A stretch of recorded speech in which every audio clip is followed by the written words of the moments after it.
Well, hey everyone, this video is part of our How to Read the Pentateuch series, and today I'll offer a reflection, and it's Joseph, a better Adam. So if you struggle to read the Bible, and for our purposes here, the beginning of the Bible, just know that this video is for you. Now, per the title, we're going to look at both Adam and Joseph, and here's why. When we open up our Bibles and read about Adam, there's particular details communicated that when we arrive at the life of Joseph, beginning in chapter 37, these same details come up again. And the added benefit here, and I think this point is intentional, these characters find themselves at the bookends of Genesis. The story begins with Adam, and it concludes with Joseph. And as I'm sure you've guessed already because of the title, there's something about these details that are better expressed through Joseph than they are through Adam. Now, of course, this kind of makes sense. Like a lot of good stories, the themes and the details expressed at the beginning of the story find their ultimate resolution at the end.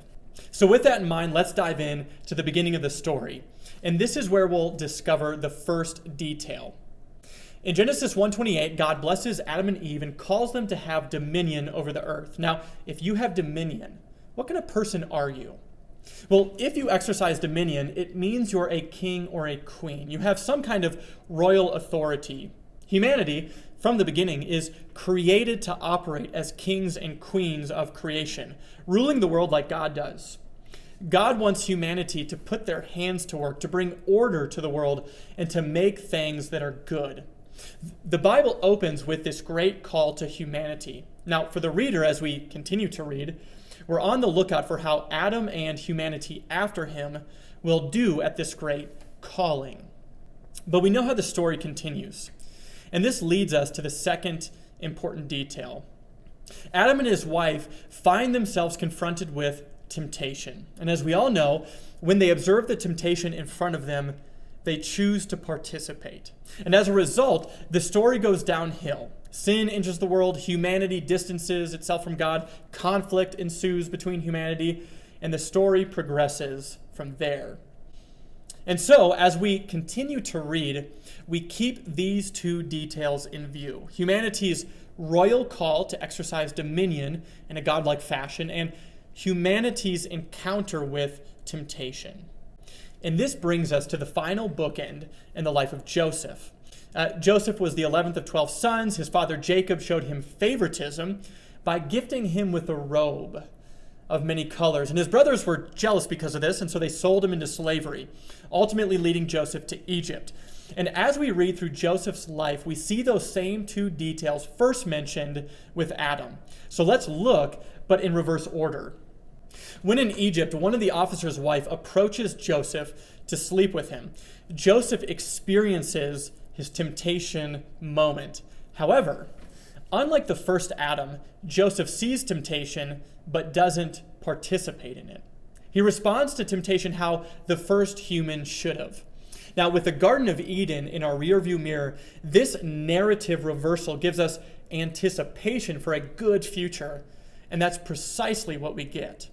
And so far, we see that Joseph is a better Adam. The original Adam was cast away from God's presence, east of Eden. However, Joseph, the better Adam, is wrongly accused and he's cast into jail. But what we read is unique. Here, God's presence is with him. The original Adam's encounter with temptation divided humanity's relationship with God. But the better Adam's encounter with temptation saw the opposite result. God was still with him. But there's more, and here's where we get to the second point about dominion. Right before the temptation encounter with the officer's wife, the narrator informs us that everything Joseph put his hands to, he blessed.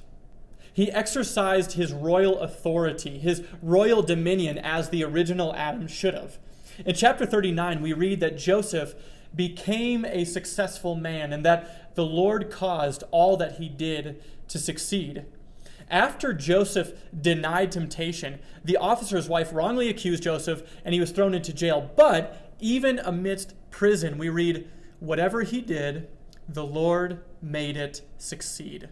Now, do you remember where the story goes from here? A 7-year famine is on the horizon. Because Joseph succeeds in all that he puts his hands to, he earns the trust of the Pharaoh.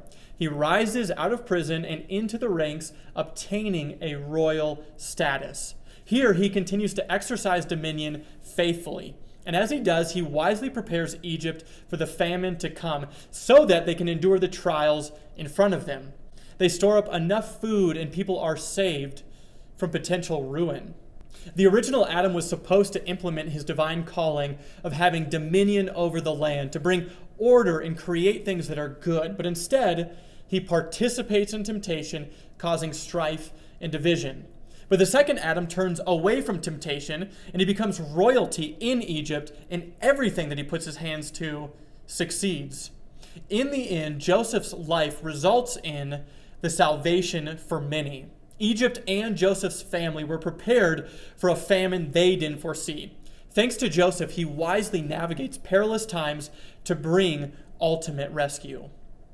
The story begins with humanity's purpose and calling. Though the original humans fail, the story ends with a human embodying his rightful royal calling. In this way, our reflection is complete. Joseph is a better Adam. But one final point is in order. The final paragraph in Genesis recounts the death of Joseph. Now, as great as he was, as great of a salvation he brought, the Apostle Paul reminds us in the book of Romans that there's an even better Adam. As great as Joseph was, he serves to point our eyes forward. Humanity needs a better Adam, one like Joseph, but even better, who denies temptation, endures exile, is wrongly accused, and exercises his royal authority to save many.